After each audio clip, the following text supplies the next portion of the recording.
Es un verdadero honor, un privilegio poder platicar contigo, Francisco Martín Moreno, aquí en el estudio. Gracias por visitarnos. ¿Cómo estás? Encantado, Luis. Gracias por permitirme estar contigo y con tu enorme audiencia. Oye, Francisco, presentando el libro El naufragio de México, son 16 ensayos coordinados por ti, varios autores. Ahí escribe el maestro Zárate, por ejemplo. Bueno, son muchísimos autores y bueno, ves una visión de este México al que, pues, para muchos está yendo directamente al naufragio, al precipicio, como dicen algunos ecologistas, hablando del cambio climático, en algún punto, al punto de no retorno o de no retorno tan sencillo. Cuéntanos un poco más del libro.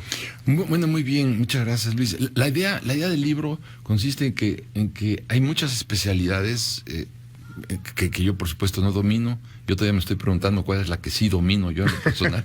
Pero bueno, entonces, claro, yo no soy experto en delincuencia, no soy experto en salud, ni en erosión de las instituciones, ni en ecología, ni en toda la temática nacional. Y por eso me permití invitar a estos ínclitos mexicanos impolutos y además dueños de una gran cantidad de conocimientos políticos, académicos, económicos.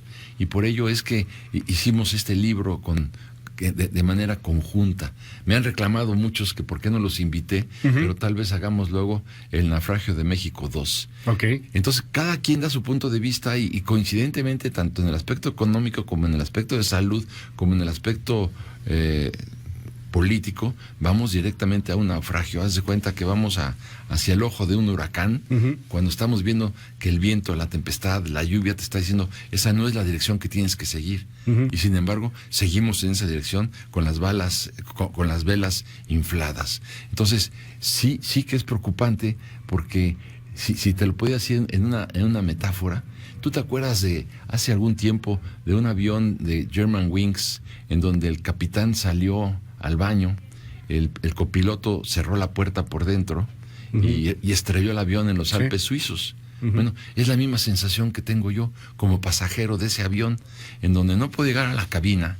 Estoy viendo que vamos en caída libre, en barreno rumbo a un macizo rocoso, y sin embargo no puedo impedir ni hacer nada más que, claro, como tú generosamente me invitas a hablar de esta situación, pero vamos, yo veo que vamos directamente a la instalación de un comunismo y de una dictadura comunista, y las evidencias están a la vista.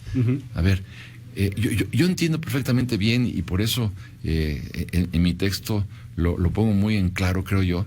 Entiendo muy bien que el resentimiento, el coraje del electorado estaba justificado, porque en el sexenio anterior pues no fue un gobierno, sino que fue una pandilla, y esta pandilla, esta pandilla pues robó y saqueó al país, y era un conjunto de presupuestívoros. En la furia de la sociedad, está bien, nombren a López Obrador, pero con el coraje se les fue la mano, y entonces también le entregaron el Congreso de la Unión. No la mayoría calificada, claro, pero esa mayoría calificada en buena parte también la están comprando a billetazos, o no a billetazos, sino con chantajes, porque sabemos que cada priista tiene una bomba colocada en las nalgas, y esa bomba se acciona desde Palacio Nacional. Entonces, o le firmas o le firmas, o lo que te espera no te va a gustar ni tantito. Entonces, bueno, a donde voy es que ya tiene el Poder Ejecutivo, tiene el Poder Legislativo, y ahora el Poder Judicial también lo está desmantelando, desde el momento en que los que están ingresando ahora al Consejo de la Judicatura son morenistas y son leales al presidente. No son candidatos, independientes, autónomos, de una gran independencia intelectual y profesional, ¿no? Entonces, y lo mismo está aconteciendo en la Suprema Corte de Justicia. Entonces, en cualquier momento también va a ser titular encubierto del Poder Judicial. ¿Cómo se llama entonces, Luis? Una persona que detenta los tres poderes, el legislativo, el ejecutivo y el judicial, y que además desmantela todos los organismos autónomos que se construyeron durante tantos años, digamos, a partir sobre todo de la llegada del presidente Salinas al poder. Entonces, ¿cómo vamos a llamar esto? Y cuando además estamos viendo que el 60% de los postulados del Foro de Sao Paulo, que hablan de cómo se va a instalar el comunismo en México, ya los cumplió al centavo el presidente López Obrador. Y sin embargo, la gente como que empieza a darse cuenta, según estas 35 marchas que se hicieron en diferentes partes del país, pero pero necesitamos una protesta todavía más enérgica, más clara. Pero déjame preguntarte algo, ¿ahí quiénes pueden estar encabezando protestas a lo mejor con estas nuevas tendencias de que no hay liderazgos, de un liderazgo horizontal, etcétera? Pues bueno, se puede entender ahí una protesta de la sociedad civil, pero creo que le está faltando una gran empatía, Francisco. De pronto, el presidente llega, López Obrador, como dices, puede tener la intención, señalas, de instalar una dictadura comunista, puede ser muy autoritario, habrá quien lo defienda, habrá quien no lo defienda, pero lo cierto es que el hombre le supo hablar a 95% de esta población, claro, que te gana menos de 15,000 pesos al mes. O sea, si tú o cualquier persona que nos esté escuchando gana más de 15,000 pesos al mes, felicidades, señor, felicidades, señora, está usted en el 4.9% de esta población. Nada más. O sea, ¿cómo le hablas a esa? ¿Cómo generar una empatía con esa gente que está muy enojada? Y con toda razón está enojada. Lo curioso, Luis, es que buena parte de la plataforma electoral del presidente López Obrador fue decir: voy a encarcelar a la mafia del poder, voy a impartir justicia. Y entonces la gente votó precisamente porque, bueno, una buena parte, a lo mejor, pues si de los 15 que eran cautivos, otros 15 votaron por él porque dijo, finalmente va a haber justicia en este país. Y sin embargo, vemos que cuando llega al poder dice, borrón y cuenta nueva. Nada más, vamos a ver de aquí para adelante porque no voy a perseguir a nadie. Viola, traiciona su principal promesa de campaña. Y sin embargo, la gente que, como tú dices, gana 15,000 pesos, pues tampoco tiene ninguna respuesta ante esta, ante esta traición electoral. Y sin embargo, poco a poco, estas personas que votaron por él, en cada familia ya empiezan a haber pues problemas laborales, porque, a ver, una empresa que vende 1,000 y tiene 1,000 empleados y de repente nada más vende 200 por la contracción económica, porque la contracción económica te está diciendo que ni siquiera vamos a crecer, bueno, a estancarnos en el 0%, sino igual terminamos en menos 1%. Bueno, entonces, claro, vas a quitar a muchos de tus trabajadores, pero tampoco vas a contratar, claro está, ¿no? Entonces... Sí, no vas creciendo. Pues no crecemos. Y en una de esas vas para atrás. Claro, entonces poco a poco estas personas también se van a empezar a decepcionar. ¿Por qué? Porque ¿qué va a pasar cuando se acabe el dinero? El dinero se tiene que acabar. ¿Por qué? Porque si la solución, Luis, fuera regalar dinero, ¿cuánto dinero regalaría Alemania, la Gran Bretaña, Japón, Corea del Sur, Nueva Zelanda o Singapur? La solución no es regalar dinero. Bueno, quien sí regalaba dinero, Luis, era Chávez. Ahora ve cómo acabó Chávez. Tiene una inflación de 10 millones%, algo nunca visto en la historia de la un desastre. Puedes ir a comprar gasolina, porque aparte está subsidiada ya en Venezuela por un pan, porque no hay pan. Hay videos ahí que están muy buenos en las redes y están haciendo experimentos, compran gasolina, llenan el tanque con un pan o con alguna cuestión de alimento, con jabón, por ejemplo, que tampoco ya hay, una bronca de escasez y un desastre financiero. Pero ¿tú lo ves así, tan así, Francisco? O sea, ¿vamos para allá? ¿De verdad será México, Venezuela del Norte? Bueno, ¿qué te voy a decir? No porque estén proponiendo una política expropiatoria como hizo Chávez, ¿te acuerdas que decía expropies? Como al 7º año. Sí. Por ahí se puso a expropiar todo. Lo último que hizo fue expropiar Kellogg's, pero ya Maduro. Sí. Entonces hay unos videos horribles en las redes también de cómo está ahí la revolución bolivariana imprimiendo las cajas de Kellogg's, diciendo, esta es la primera caja de Kellogg's de la revolución bolivariana. Digo, sí, se pasaron. Pero aquí ya lo vimos, ya lo vivimos en la época de Luis Echeverría, que llegó a tener 750 empresas paraestatales. Sí. Y por eso... Había de bicis, ¿no? Triciclos, refris. Y además dueños de teatros, dueños de cabarets, dueños... Bueno, entonces, y vimos que por ahí se escapaban los recursos públicos, hasta que finalmente ya vimos que el Estado mexicano siempre ha sido un pésimo empresario. No lo veamos por ahí, ¿no? Entonces, lo que sí estamos viendo, ¿verdad?, es que se van a regalar 350,000 millones de pesos en lugar de crear obras de infraestructura. Yo estoy convencido, Luis, que gobernar es crear empleos. Si tú estás viendo cómo el año 2019 se financió este gobierno con los resultados tributarios del 2018 del presidente Peña Nieto, que creció al 2.2, 2.3. Las declaraciones que se presentaron en marzo de este año 2019 fueron el resultado del ejercicio fiscal del 2018. Pero si en el 2019 tenemos decremento económico, quiero ver cuáles van a resultar. El 2020 te va a ir mal. Entonces, ¿de dónde van a pagar todo esto? Entonces, ¿cuál va a ser el recurso? El terrorismo fiscal. el terrorismo fiscal que ya se está instalando en nuestro país, ¿qué es lo que va a producir? Pues un empresario está dispuesto, Luis, a jugarse su patrimonio en un negocio, pero no está dispuesto a jugarse su libertad.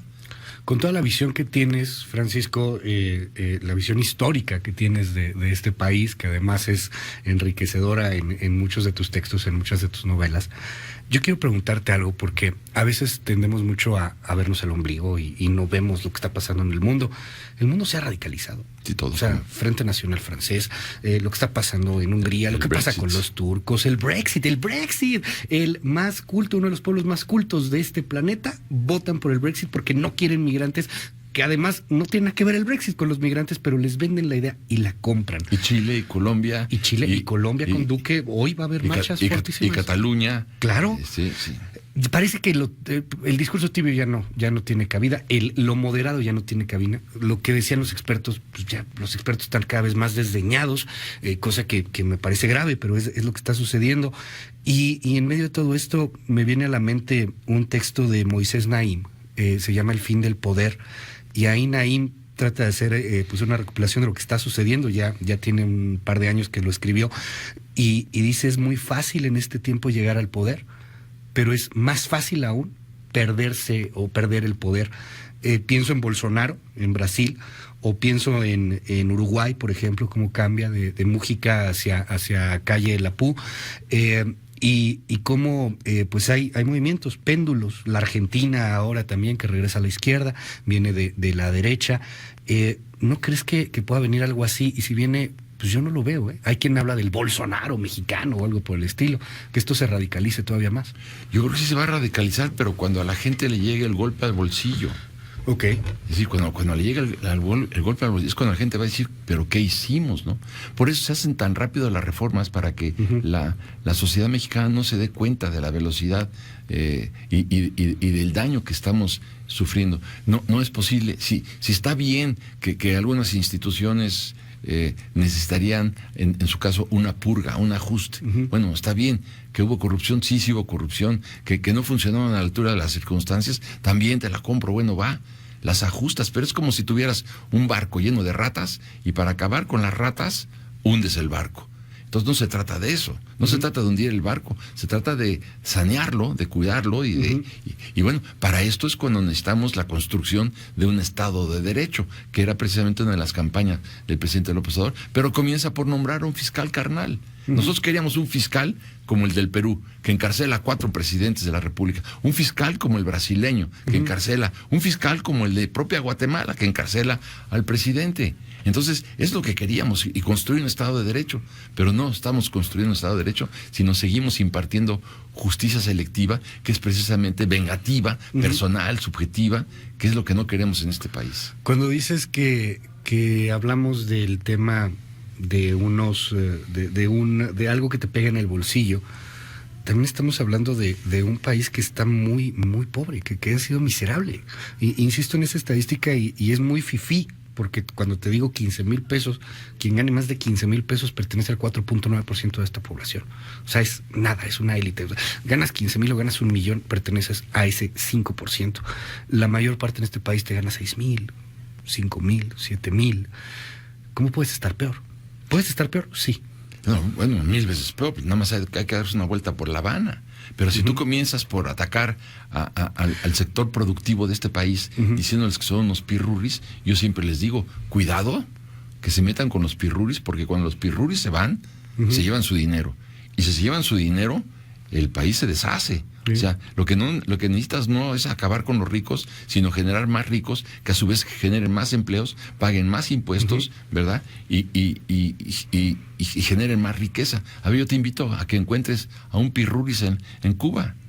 Encuentro un pirurris en Caracas. No, pues no los dejan estar. O sea, ahí tan fácil, no te dejan estar. Pero entonces ve cómo están. Ya se acabaron los perros callejeros en Caracas. Y los gatos ya se los comieron. La dieta venezolana. Entonces, digo, por eso es tan importante decir, no, este no es un momento para dividir a los mexicanos. Es un momento para unirnos los mexicanos, para crear empleos, para hacer una alianza nacional por el empleo. Y vemos que no se está dando esta situación.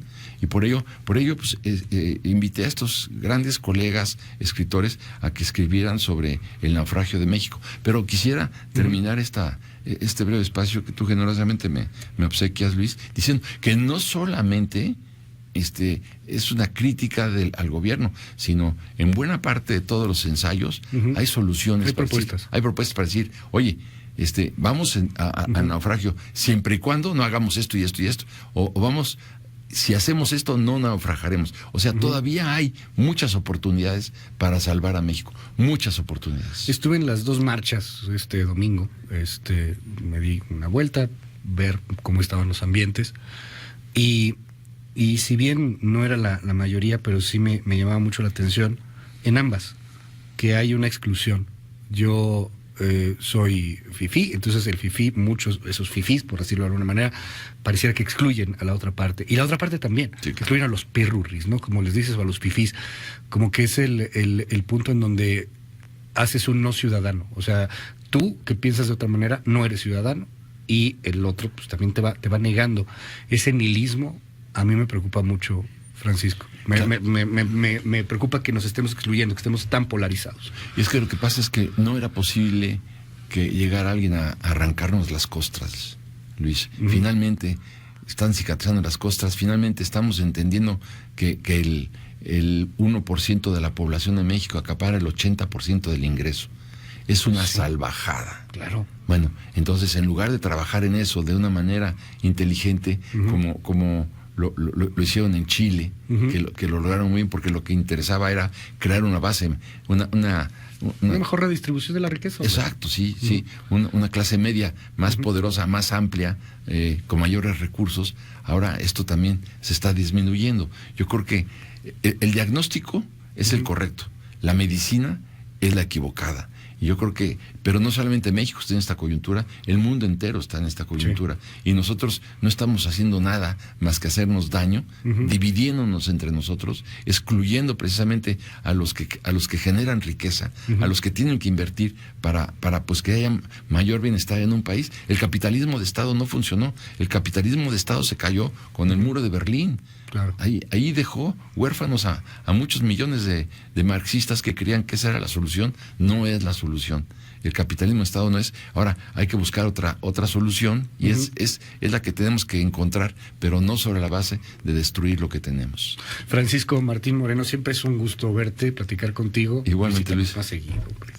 Tantas veces me invites, más seguido. Estaré aquí encantado contigo, querido Luis. El naufragio de México, coordinas esta serie de ensayos, son 16 ensayos sobre el futuro del país, disponible en todas las librerías, disponible también a través de formatos digitales, puede usted bajarlo, comprarlo y bajarlo digital, si lee usted digital, o si no, si todavía en papel, en esta cuestión del objeto, pues todavía ahí disponible. Donde quieran, está ahí a sus órdenes, listo. Muchísimas gracias. Gracias, Francisco Martín Moreno. Son las 9:31. Hablando de este tema de los libros y del objeto y lo digital, léase a Pérez Gallo, y ahí en Milenio habla justamente del tema de cómo está cada vez más gente leyendo digital.